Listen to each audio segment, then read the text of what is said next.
ঝড়ের তাণ্ডব তখনও থামেনি। বাতাসে প্রচণ্ড হুঙ্কারে জানালার কাঁচ খটখট শব্দ করছিল, আর বৃষ্টির ফোঁটা ছাদের টিনে এমনভাবে আছড়ে পড়ছিল যেন কেউ ঢাক বাজাচ্ছে। আমি, সুপ্রিয়া, অয়নের বাড়ির ছোট্ট বারান্দায় দাঁড়িয়ে অপেক্ষা করছিলাম। আমার হাতে ছাতাটা ছিল, কিন্তু এই ঝড়ে ছাতা দিয়ে কি হবে? আমার বাড়ি মাত্র ২ মিনিটের পথ, কিন্তু এই আবহাওয়ায় সেই ২ মিনিট যেন ২ ঘণ্টার মতো মনে হচ্ছিল। অয়ন, আমার ছাত্র, অষ্টম শ্রেণীর একজন চঞ্চল কিশোর। লেখাপড়ায় মনোযোগী হলেও তার মন অন্য কোথাও থাকে, গানের জগতে। সে গিটার বাজায়, গান গায়, আর মাঝে মধ্যে তার চোখে এমন একটা দৃষ্টি থাকে যেন সে কোনো গভীর স্বপ্নের মধ্যে হারিয়ে গেছে। আমি তাকে সন্ধে ৭টা থেকে রাত ৮টা পর্যন্ত পড়াই, আর প্রতিদিনই তার সেই স্বপ্নময় চোখ আমার দিকে তাকায়। কখনো মনে হয় সে আমার কথা শোনে না, শুধু আমাকে দেখে, কিন্তু আমি সেটা এড়িয়ে যাই। সে তো মাত্র একটা কিশোর, আমার ছাত্র। আজ টিউশনি শেষ হয়েছে প্রায় আধ ঘণ্টা হলো। আমি ব্যাগ কাঁধে নিয়ে বারান্দায় দাঁড়িয়ে আছি। ঝড়টা যেন আরও বাড়ছে। আমার ফ্রকের কিনারা বাতাসে উঠছে, আর আমি হাত দিয়ে তাড়াতাড়ি সেটা ঠিক করছি। হঠাৎ পেছনে একটা শব্দ হলো। আমার মনে হলো কেউ দাঁড়িয়ে আছে। চমকে পিছন ফিরে দেখি অয়ন। তার চোখে সেই পরিচিত দৃষ্টি, কিন্তু আজ যেন একটু বেশি গভীর। ম্যাডাম, আজ যাওয়া লাগবে না? অয়নের গলায় একটা অদ্ভুত নরম ভাব। ঝড় বৃষ্টি বেড়েই চলেছে। মা ডাকছে, বলল আপনি ঘরে আসুন। আমি একটু ইতস্তত করলাম। অয়নের মা মিসেস রায় খুবই মিষ্টি একজন মহিলা। তিনি আমাকে প্রায়ই চা নাস্তা খাওয়ান, কিন্তু এত রাতে তাদের বাড়িতে থাকতে আমার একটু অস্বস্তি হচ্ছিল। তবু বাইরের এই আবহাওয়ায় বাড়ি ফেরা অসম্ভব। আমি মাথা নাড়লাম। ঠিক আছে, চলো। অয়নের পিছন পিছন আমি ঘরে ঢুকলাম। তাদের বাড়িটা ছোট, কিন্তু সুন্দর করে সাজানো। বসার ঘরে একটা পুরনো সোফা, তার পাশে একটা কাঠের টেবিল, আর দেয়ালে কয়েকটা পারিবারিক ছবি। অয়নের মা ঘরে ছিলেন না। আমি অবাক হয়ে বললাম, তোমার মা কোথায়? অয়ন একটু হাসল। তার হাসিতে একটা দুষ্টুমির ছোঁয়া। মা রান্নাঘরে, বললেন আপনাকে একটু চা করে দিতে। আপনি বসুন, আমি দেখছি। সে দ্রুত রান্নাঘরের দিকে চলে গেল। আমি সোফায় বসলাম, কিন্তু মনটা কেমন যেন অস্থির লাগছিল। ঝড়ের শব্দ, বৃষ্টির ছন্দ, আর অয়নের সেই অদ্ভুত হাসি, সব মিলিয়ে আমার মনে একটা অজানা উত্তেজনা জাগছিল। কিছুক্ষণ পর অয়ন ফিরল, হাতে একটা ট্রেতে 2টো কাপ চা আর কিছু বিস্কুট। আমি জিজ্ঞেস করলাম, তোমার মা এখনও রান্নাঘরে? অয়ন কাপটা আমার দিকে এগিয়ে দিয়ে বলল, মা একটু বাইরে গেছেন, পাশের বাড়িতে কি একটা দরকার ছিল, বললেন তিনি ফিরে এলে আপনার সঙ্গে কথা বলবেন। আমার ভ্রু কুঁচকে গেল। এই ঝড় বৃষ্টিতে মিসেস রায় বাইরে গেছেন? কিছু একটা অদ্ভুত লাগছিল। আমি চায়ের কাপ হাতে নিয়ে চুমুক দিলাম। চাটা গরম, সুগন্ধি, কিন্তু অয়নের চোখে সেই দৃষ্টি, যেন সে আমাকে পড়ছে। আমি একটু ঘাবড়ে গিয়ে বললাম, অয়ন, তুমি এত রাতে এখনো জেগে আছো কেন? কাল স্কুল নেই? সে হাসল। এবার তার হাসিতে আরও একটু গভীরতা। ম্যাডাম, আমি গান লিখছিলাম। আপনার জন্য একটা গান লিখেছি, শুনবেন? আমি অবাক হলাম। আমার জন্য গান? কেন? আমার গলায় একটা হালকা হাসি, কিন্তু ভেতরে কৌতূহল জাগছিল। শুনুন না, তাহলেই বুঝবেন। অয়ন উঠে গিয়ে তার গিটারটা নিয়ে এলো। সে সোফার এক কোণে বসল, আমার থেকে খুব কাছে। তার আঙুল গিটারের তারে ছুঁয়ে গেল, আর একটা মৃদু সুর ভেসে এলো। গানের সুরটা ছিল মিষ্টি, কিন্তু কথাগুলো শুনে আমার হৃৎপিণ্ড একটু দ্রুত লাফাতে শুরু করল। তোমার চোখে লুকিয়ে আছে একটা রহস্য, তোমার হাসিতে জড়িয়ে আছে অজানা স্বপ্ন। ঝড়ের রাতে তুমি এলে, আমার কাছে এলে, কি যেন বলতে চাও, তবু চুপ করে রইলে। গানের কথাগুলো যেন আমার দিকে সরাসরি তাক করা। আমি হাসার চেষ্টা করলাম, কিন্তু আমার গাল লাল হয়ে যাচ্ছিল। অয়ন, এটা কিন্তু বেশ সুন্দর হয়েছে। তুমি তো দেখছি সত্যিই প্রতিভাবান। আমি কথাটা বলে তার দিকে তাকালাম, আর দেখলাম তার চোখ আমার দিকে স্থির। ম্যাডাম, আপনি জানেন, আমি যখন পড়ান, আমি মাঝে মধ্যে আপনার দিকে তাকাই। আপনার চোখে কি যেন একটা আছে, যেটা আমাকে ভাবায়। তার গলায় একটা আন্তরিকতা, কিন্তু তার সঙ্গে একটা দুষ্টুমির ইঙ্গিত। আমি হেসে বললাম, অয়ন, তুমি এখনো ছোট, এসব কথা বললে কিন্তু আমি তোমার মায়ের কাছে নালিশ করব। আমার কথায় হাসি থাকলেও আমার মনের ভেতরে একটা অজানা টানাপোড়েন শুরু হয়েছিল। ঠিক তখনই দরজায় একটা শব্দ হলো। আমি চমকে উঠলাম। অয়ন উঠে গিয়ে দরজা খুলল। বাইরে মিসেস রায় পুরো ভিজে গেছেন। তিনি হাসিমুখে বললেন, সুপ্রিয়া, তুমি এখনো আছো? ভালোই হয়েছে। এই ঝড়ে যাওয়া ঠিক না। আজ রাতটা আমাদের এখানেই থেকে যাও। আমি তোমার জন্য খাবার তৈরি করছি। আমি কিছু বলার আগেই অয়ন বলল, ম্যাডাম, মা ঠিক বলেছে। আজ রাতটা থেকে যান। আমি আপনার জন্য গেস্ট রুমটা তৈরি করে দিচ্ছি। তার চোখে সেই দুষ্টু দৃষ্টি, যেন সে কিছু একটা লুকিয়ে রেখেছে। আমি কি বলবো বুঝতে পারছিলাম না। ঝড়ের রাত, অয়নের গান, তার চোখের দৃষ্টি, আর এখন এই আমন্ত্রণ, সব মিলিয়ে আমার মনে একটা অদ্ভুত রহস্য জাগছিল। আমি কি সত্যি এখানে থেকে যাব? এই ঝড়ের রাতে কি ঘটতে চলেছে? ঝড়ের তাণ্ডব যেন একটু থেমেছে, কিন্তু বৃষ্টির শব্দ তখনও ছাদে ঝমঝম করে বাজছে। অয়নের বাড়ির গেস্টরুমে আমি একা বসে আছি। ঘরটা ছোট কিন্তু আরামদায়ক। একটা সিঙ্গেল বেড, তার পাশে একটা ছোট টেবিল, আর দেয়ালে একটা পুরনো আয়না। আয়নায় আমার প্রতিবিম্ব দেখে মনে হচ্ছিল আমার চোখে একটা অজানা উত্তেজনা ঝিলিক দিচ্ছে। আমি কি সত্যি এই রাতটা এখানে কাটাতে রাজি হয়ে গেলাম? মিসেস রায় আমাকে খাবার দিয়ে গেছেন। তিনি খুবই আন্তরিকভাবে বললেন, সুপ্রিয়া, তুমি আমাদের মেয়ের মতো। এই ঝড়ে তোমাকে যেতে দেব না, আরাম করে থাকো। তার কথায় মনটা একটু শান্ত হলেও অয়নের সেই দৃষ্টি আর তার গানের কথাগুলো আমার মাথায় ঘুরপাক খাচ্ছিল। সে কি সত্যিই আমার জন্য গান লিখেছে, নাকি এটা তার কিশোর মনের কৌতুক? কিন্তু তার চোখের গভীরতা যেন অন্য কিছু বলছিল। আমি বিছানায় বসে ব্যাগ থেকে আমার ফোন বের করলাম। বাড়িতে জানিয়ে দিয়েছি যে আমি আজ ফিরতে পারব না। মা একটু চিন্তিত হলেও মিসেস রায়ের সঙ্গে কথা বলে তিনি নিশ্চিন্ত হয়েছেন। ফোনটা হাতে নিয়ে আমি একটু ফেসবুক স্ক্রল করার চেষ্টা করলাম, কিন্তু নেটওয়ার্ক দুর্বল। ঝড়ের কারণে হয়তো। আমি ফোনটা রেখে আয়নার দিকে তাকালাম। আমার ফ্রকটা এখনও একটু ভেজা, আর চুলগুলো এলোমেলো। আমি হাত দিয়ে চুল ঠিক করতে গিয়ে দেখলাম দরজার কাছে একটা ছায়া। কি ওখানে? আমি চমকে উঠে বললাম, ম্যাডাম, আমি। অয়নের গলা। সে দরজার ফ্রেমে হেলান দিয়ে দাঁড়িয়ে, তার হাতে একটা তোয়ালি আর একটা শুকনো শাড়ি। মা বললেন আপনার জন্য এটা দিয়ে যেতে, আপনার কাপড় তো ভিজে গেছে। আমি একটু লজ্জা পেলাম। ধন্যবাদ অয়ন, রেখে দাও ওই টেবিলে। আমার গলায় একটা আড়ষ্টতা। সে তোয়ালি আর শাড়িটা টেবিলে রাখল, কিন্তু চলে গেল না। পরিবর্তে সে ঘরের ভেতর একটু এগিয়ে এলো। ম্যাডাম, আপনি কি আমার গানটা সত্যিই পছন্দ করেছেন? তার গলায় একটা কৌতূহল, কিন্তু তার চোখে সেই দুষ্টু দৃষ্টি। আমি হাসার চেষ্টা করলাম। হ্যাঁ অয়ন, তুমি তো খুব ভালো লিখেছ, কিন্তু এত রাতে তুমি এখানে কি করছো? ঘুমোওনি কেন? সে একটু হাসল, তার হাসিতে যেন একটা গোপন রহস্য লুকিয়ে। ঘুম আসছে না ম্যাডাম, বাইরে ঝড়ো আর ভেতরে। সে কথা অর্ধেক রেখে থেমে গেল। আমার বুকের ভেতর ধক করে উঠল। সে কি বলতে চাইল? ভেতরে কি? আমি জিজ্ঞাসা করলাম। আমার গলায় একটা কৌতূহল মিশে গেল। কিছু না, সে মুচকি হেসে বলল। আমি ভাবছিলাম যদি আপনি চান আমি আরেকটা গান গাইতে পারি। এই রাতটা তো আরেকটু রহস্যময় হতে পারে, তাই না? আমি কি বলবো বুঝতে পারছিলাম না। তার কথায়, তার দৃষ্টিতে একটা অদ্ভুত টান। আমি নিজেকে সামলে বললাম, অয়ন, তুমি এখন যাও, আমার একটু বিশ্রাম করতে হবে, কাল সকালে কথা হবে। সে মাথা নাড়ল, কিন্তু চলে যাওয়ার আগে বলল, ম্যাডাম, আপনি যদি রাতে কিছু শুনতে পান, ভয় পাবেন না। এই বাড়িতে রাতে কিছু অদ্ভুত শব্দ হয়। তার কথায় একটা রহস্যের ছোঁয়া। আমি হেসে বললাম, তুমি আমাকে ভয় দেখাতে চাইছো, তাই না? দেখে কি করতে পারি? সে হেসে চলে গেল। দরজাটা বন্ধ করার আগে তার শেষ দৃষ্টিটা আমার দিকে ছিল, যেন সে আমাকে আরেকটু পড়তে চাইছে। অয়ন চলে যাওয়ার পর আমি দরজায় খিল দিলাম। হৃৎপিণ্ড তখনও দ্রুত লাফাচ্ছে। আমি শাড়িটা হাতে নিয়ে দেখলাম এটা মিসেস রায়ের হবে হয়তো। হালকা নীল রঙের, সুতির, কিন্তু এত পাতলা যে পরলে শরীরের রেখাগুলো স্পষ্ট হয়ে যাবে। আমি একটু ইতস্তত করলাম, কিন্তু ভেজা ফ্রকটা আর পরে থাকা যায় না। আমি তাড়াতাড়ি কাপড় বদলে নিলাম। আয়নায় নিজেকে দেখে মনে হলো এই শাড়িতে আমাকে অন্যরকম লাগছে, যেন আমি আর শুধু সুপ্রিয়া নই, কোনো গল্পের চরিত্র। রাত গভীর হচ্ছিল। আমি বিছানায় শুয়ে পড়লাম, কিন্তু ঘুম আসছে না। অয়নের কথাগুলো, তার গান, তার দৃষ্টি, সব যেন আমার মাথায় ঘুরপাক খাচ্ছে। হঠাৎ একটা শব্দ হলো, টুপ করে কিছু একটা পড়ার শব্দ। আমি চমকে উঠে বসলাম, ঘরের জানলার দিকে তাকালাম। বাইরে বৃষ্টির শব্দ ছাড়া আর কিছু শোনা যাচ্ছে না, কিন্তু তারপরই আর একটা শব্দ। এবার যেন কেউ দরজায় হালকা টোকা গেল। কে? আমি জোরে বললাম। কোনো উত্তর নেই। আমি উঠে দরজার কাছে গেলাম।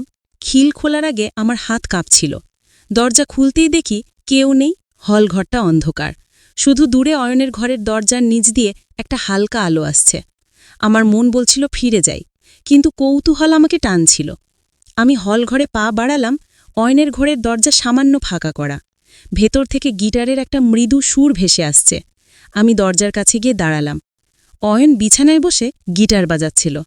তার পরনে শুধু একটা ঢিলেঢালা টি শার্ট আর হাফ প্যান্ট। সে আমাকে দেখেনি। তার গানের কথাগুলো আবার আমার দিকে তাক করা যেন। রাতের আড়ালে তুমি আমার স্বপ্নে এলে, তোমার ছায়ায় লুকিয়ে আমি হারিয়ে গেলে। আমি দরজার ফ্রেমে হেলান দিয়ে দাঁড়ালাম। হঠাৎ সে আমাকে দেখে থেমে গেল। ম্যাডাম, আপনি এখানে? তার গলায় অবাক হওয়ার ভান, কিন্তু তার চোখে সেই দুষ্টু হাসি। আমি একটা শব্দ শুনলাম। আমি বললাম, আমার গলা কেমন যেন কেঁপে গেল। শব্দ? ও, হয়তো আমার গিটার। নাকি আপনি আমার গান শুনতে এসেছেন? তার কথা একটা ইঙ্গিত, যেন সে আমার মনের ভিতর ঢুকে পড়তে চাইছে। আমি পিছিয়ে গেলাম। অয়ন, তুমি এত রাতে গান বাজাচ্ছ কেন? তোমার মা কি বলবেন? মা ঘুমিয়ে পড়েছেন। এই রাতটা শুধু আমাদের। তার কথায় একটা অদ্ভুত মাদকতা। আমি জানি আমার ফিরে যাওয়া উচিত, কিন্তু তার চোখ, তার গান, এই রাতের রহস্য সব মিলিয়ে আমাকে আটকে রাখছে। অয়ন, আমি যাই, আমি বললাম, কিন্তু আমার পা যেন জায়গার থেকে নড়ছে না। সে এক পা এগিয়ে এলো। ম্যাডাম, আপনি কি কখনো ভেবেছেন এই ঝড়ের রাতে কি কি হতে পারে? তার গলায় একটা চাপা উত্তেজনা। আমার শরীরে একটা শিহরণ বয়ে গেল। অয়নের কথাটা আমার কানে বাজছে, যেন বাইরের ঝড়ের সঙ্গে মিলিয়ে আমার মনের ভেতরও একটা তুফান শুরু হয়েছে। এই ঝড়ের রাতে কি কি হতে পারে? তার কথা একটা অদ্ভুত মাদকতা, যেন সে আমাকে কোনো অজানা পথে টানছে। আমি জানি আমার পিছিয়ে যাওয়া উচিত, ঘরে ফিরে দরজা বন্ধ করে ঘুমিয়ে পড়া উচিত, কিন্তু আমার পা যেন মাটিতে আটকে গেছে। তার চোখের দৃষ্টি, তার গলার সুর আর এই রাতের নিস্তব্ধতা সব মিলিয়ে আমার মনের ভেতর একটা অজানা কৌতূহল জেগে উঠছে। অয়ন, তুমি এসব কি বলছো? আমি চেষ্টা করলাম। আমার গলা যেন শক্ত শোনায়, কিন্তু আমার কণ্ঠে একটা কাঁপুনি ধরা পড়ল। তুমি আমার ছাত্র, এত রাতে এসব কথা ঠিক না। সে একটু হাসল, তার হাসিতে সেই দুষ্টুমির ছোঁয়া। ম্যাডাম, আমি কিছুই বলছি না, শুধু ভাবছি এই রাতটা যেন অন্যরকম। আপনারও কি তাই মনে হচ্ছে না? সে আরেক পায়ে গিয়ে এলো। আমি পিছিয়ে গিয়ে দেয়ালে ঠেকলাম। তার কাছাকাছি থাকা যেন আমার শরীরে একটা অদ্ভুত শিহরণ জাগাচ্ছিল। অয়ন, তুমি এখন যাও, আমি বললাম, কিন্তু আমার কথায় জোর নেই। সে আমার দিকে তাকিয়ে রইল। তার চোখে একটা গভীরতা, যেন সে আমার মনের ভেতরের সব লুকানো চিন্তা পড়ে ফেলছে। ঠিক আছে ম্যাডাম। সে হঠাৎ পিছিয়ে গেল। আমি যাচ্ছি, কিন্তু আপনি যদি রাতে কিছু শোনেন আমাকে ডাকবেন। এই বাড়িতে রাতে অনেক রহস্য লুকিয়ে থাকে। তার কথা একটা চাপা হুমকি নাকি কৌতুক আমি বুঝতে পারলাম না। সে ঘর থেকে বেরিয়ে গেল, আর আমি দ্রুত দরজা বন্ধ করে দিলাম। আমার হৃৎপিণ্ড তখনও দ্রুত লাফাচ্ছিল। আমি বিছানায় ফিরে বসলাম। শাড়িটা আমার শরীরে জড়িয়ে আছে। পাতলা কাপড়টা যেন আমার ত্বকে একটা অদ্ভুত স্পর্শ দিচ্ছে। আমি চোখ বন্ধ করে নিজেকে শান্ত করার চেষ্টা করলাম। সুপ্রিয়া, তুই কি ভাবছিস? ও তো তোর ছাত্র। এটা শুধু তোর মনের ভুল, আমি নিজেকে বললাম। কিন্তু অয়নের সেই গান, তার দৃষ্টি আর তার কথাগুলো আমার মাথায় ঘুরছে। রাত আরও গভীর হলো। আমি বিছানায় শুয়ে পড়লাম, কিন্তু ঘুম আসছিল না। বাইরে বৃষ্টির শব্দ এখনও অবিরাম। হঠাৎ একটা শব্দ হলো, যেন কেউ জানালার কাছে এসে দাঁড়ালো। আমি চমকে উঠে বসলাম। ঘরের জানালাটা সামান্য ফাঁকা করা ছিল, আর বাইরের বাতাসে পর্দাটা দুলছে। আমি উঠে জানালার কাছে গেলাম। বাইরে শুধু অন্ধকার আর বৃষ্টির ছায়া, কিন্তু আমার মনে হলো কেউ যেন আমাকে দেখছে। আমি জানালা বন্ধ করে দিলাম। ঠিক তখনই আরেকটা শব্দ, এবার দরজার বাইরে, যেন কেউ হালকা পায়ে হাঁটছে। আমার শরীরে একটা শীতল স্রোত বয়ে গেল। অয়নের কথা মনে পড়ল। এই বাড়িতে রাতে কিছু অদ্ভুত শব্দ হয়। আমি দরজার কাছে গিয়ে কান পাতলাম। কিছুক্ষণ নিস্তব্ধতা, তারপর আবার একটা মৃদু শব্দ, যেন কেউ দরজার ওপারে দাঁড়িয়ে আছে। কে ওখানে? আমি জোরে বললাম। কোনো উত্তর নেই। আমার হাত দরজার খিলের ওপর গেল, কিন্তু আমি খুলতে পারলাম না। ভয় আর কৌতূহল আমার মনের ভেতর যুদ্ধ করছিল। শেষে আমি দরজা খুললাম। হলঘরটা অন্ধকার, শুধু দূরে অয়নের ঘরের দরজার নিচ দিয়ে সেই হালকা আলো। আমি এক পা এগিয়ে গেলাম, তারপর থেমে গেলাম। এটা কি ঠিক হচ্ছে? আমি ফিরে যাওয়ার জন্য পা বাড়ালাম, কিন্তু ঠিক তখনই একটা মৃদু সুর ভেসে এলো, গিটারের সুর, অয়নের ঘর থেকে। আমি জানি না কেন, কিন্তু আমার পা সেই সুরের দিকে এগিয়ে গেল। তার ঘরের দরজা আবার সামান্য ফাঁকা করা। আমি দরজার কাছে দাঁড়িয়ে ভেতরে উকি দিলাম। অয়ন বিছানায় বসে গিটার বাজাচ্ছিল, তার চোখ বন্ধ। সে গান গাইছিল, কিন্তু এবার কথাগুলো আরও গভীর, আরও ইঙ্গিতপূর্ণ। তোমার ছায়া আমার মনের আড়ালে, তোমার স্পর্শ যেন স্বপ্নের জালে। এই রাতে তুমি আমার কাছে এসো, লুকিয়ে থাকা রহস্যটা একটু হেসো। আমার শরীরে একটা অদ্ভুত শিহরণ বয়ে গেল। আমি জানি আমার এখানে থাকা উচিত না, কিন্তু তার সুর, তার কথা যেন আমাকে টানছে। আমি দরজায় হালকা টোকা দিলাম। অয়ন চোখ খুলল। আমাকে দেখে তার মুখে একটা মৃদু হাসি। ম্যাডাম, আপনি? এত রাতে? আমি শব্দ শুনলাম, আমি বললাম। আমার গলা কেঁপে গেল।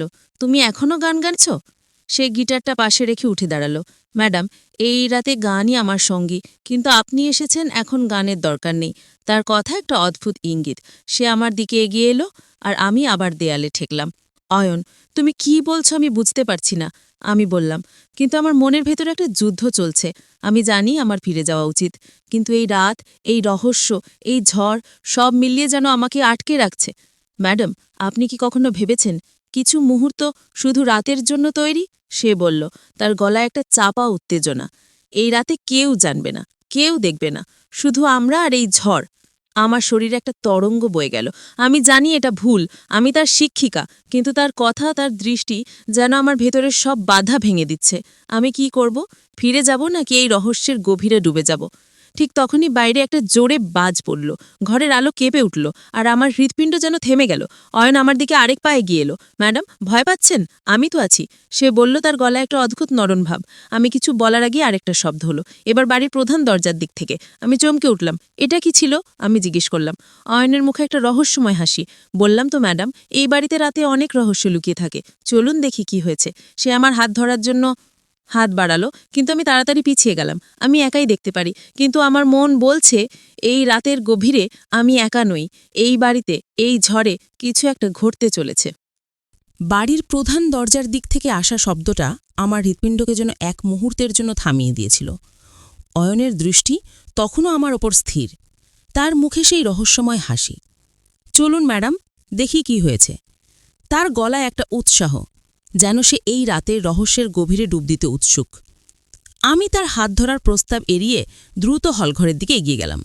আমার পিছনে অয়নের পায়ের শব্দ, হালকা কিন্তু কাছাকাছি।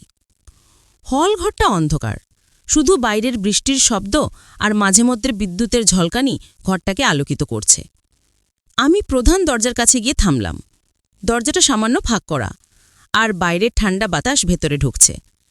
আমি দরজাটা আরও খুললাম। বাইরে শুধু বৃষ্টি আর অন্ধকার, কেউ নেই।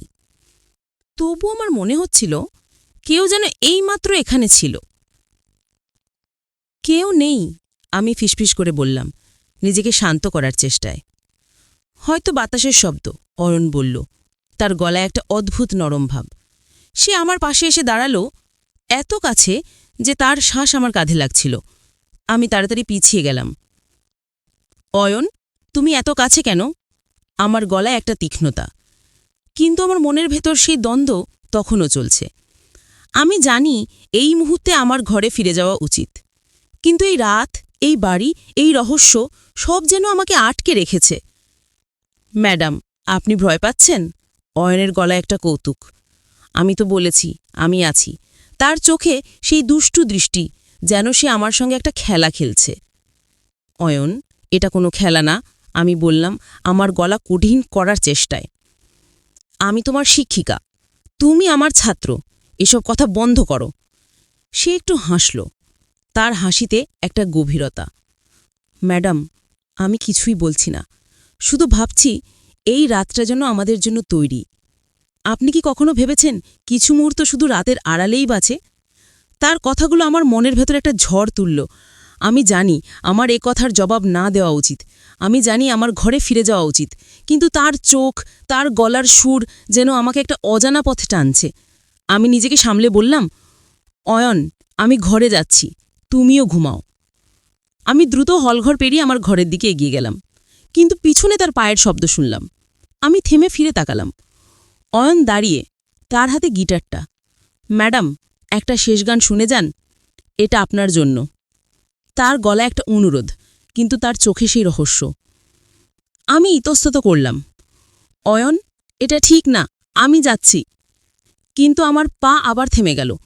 সে গিটারে একটা সুর তুলল, এত মিষ্টি, এত গভীর, যেন আমার মনের সব বাধা গলে যাচ্ছে।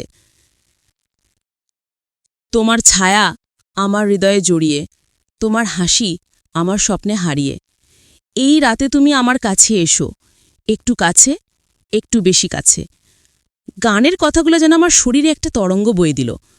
আমি চোখ বন্ধ করলাম নিজেকে শান্ত করার চেষ্টায়, কিন্তু যখন চোখ খুললাম দেখলাম অয়ন আমার খুব কাছে, তার গিটারটা পাশে রাখা, আর তার চোখ আমার চোখে স্থির। ম্যাডাম, আপনি কি কখনো ভেবেছেন একটা মুহূর্ত কতটা গভীর হতে পারে? তার গলায় একটা চাপা উত্তেজনা। আমার শরীর কেঁপে উঠল। আমি জানি এটা ভুল, আমি তার শিক্ষিকা, কিন্তু এই রাত, এই ঝড়, এই রহস্য সব যেন আমাকে একটা অজানা জগতে টেনে নিয়ে যাচ্ছে। আমি পিছিয়ে গেলাম, কিন্তু দেয়ালে ঠেকলাম। অয়ন, তুমি থামো, আমি বললাম, আমার গলা কাঁপছে। ঠিক তখনই বাইরে আরেকটা বাজ পড়ল। ঘরের আলো নিভে গেল, চারপাশ অন্ধকার। আমি চমকে উঠলাম, আর অয়নের হাত আমার হাত ছুঁয়ে গেল। ম্যাডাম, ভয় পাবেন না, আমি আছি। তার গলা একটা নরম ভাব। আমি তার হাত ছড়িয়ে দিলাম। অয়ন, এটা ঠিক না, আমি যাচ্ছি। আমি দ্রুত আমার ঘরের দিকে এগিয়ে গেলাম, কিন্তু অন্ধকারে আমার পা কিছু একটা ধাক্কা খেল। আমি পড়ে যাচ্ছিলাম, আর অয়ন আমাকে ধরে ফেলল। তার হাত আমার কোমরে, আর আমার শরীরে একটা শিহরণ বয়ে গেল। আপনি ঠিক আছেন তো? তার গলায় চিন্তা, কিন্তু তার স্পর্শে একটা অদ্ভুত উষ্ণতা। আমি তাড়াতাড়ি নিজেকে ছাড়িয়ে নিলাম। আমি ঠিক আছি, তুমি যাও। আমি আমার ঘরে ঢুকে দরজা বন্ধ করে দিলাম। হৃৎপিণ্ড তখনও দ্রুত লাফাচ্ছে। আমি বিছানায় বসে নিজেকে শান্ত করার চেষ্টা করলাম, কিন্তু বাইরের বৃষ্টির শব্দ আর অয়নের গানের সুর আমার মাথায় ঘুরছে। আমি জানি আমি প্রায় একটা ভুল করতে যাচ্ছিলাম, কিন্তু তার চোখ, তার কথা যেন আমার মনের ভেতর একটা আগুন জ্বালিয়ে দিয়েছে। কিছুক্ষণ পর আলো ফিরে এলো। আমি দরজার কাছে গিয়ে কান পাতলাম। বাইরে কোনো শব্দ নেই। অয়ন হয়তো তার ঘরে ফিরে গেছে। আমি বিছানায় শুয়ে পড়লাম, কিন্তু ঘুম আসছিল না। রাত যেন আমাকে জিজ্ঞেস করছিল আমি কি চাই, আমি কি করতে যাচ্ছিলাম। সকাল হলো, ঝড় থেমে গেছে, বাইরে সূর্যের আলো। আমি তাড়াতাড়ি তৈরি হয়ে মিসেস রায়ের সঙ্গে দেখা করলাম। তিনি হাসি মুখে বললেন, সুপ্রিয়া, তুমি ভালো আছো তো? কাল রাতে ঝড়টা ভয়ানক ছিল। আমি মাথা নাড়লাম। হ্যাঁ, আমি ঠিক আছি, কিন্তু আমার মন বলছিল আমি আর আগের সুপ্রিয়া নই। কাল রাতের রহস্য আমার মধ্যে কিছু একটা বদলে দিয়েছে। বাড়ি ফিরে আসার আগে অয়নের সঙ্গে দেখা হলো না। মিসেস রায় বললেন সে সকালে স্কুলে চলে গেছে। আমি বাড়ি ফিরে এলাম, কিন্তু আমার মনের ভেতর সেই গান, সেই দৃষ্টি, সেই রাতের রহস্য বারবার ফিরে আসছে। আমি জানি আমি আর কখনো অয়নকে পড়াতে যাব না, কিন্তু সেই ঝড়ের রাত আমার জীবনে একটা চিহ্ন রেখে গেছে, যেটা আমি কখনো ভুলতে পারবো না। বন্ধুরা, আজকের গল্পটা এ পর্যন্তই। আবার দেখা হবে নতুন কোনো গল্প নিয়ে। সাবস্ক্রাইব করে আমার সাথেই থাকুন। বাই।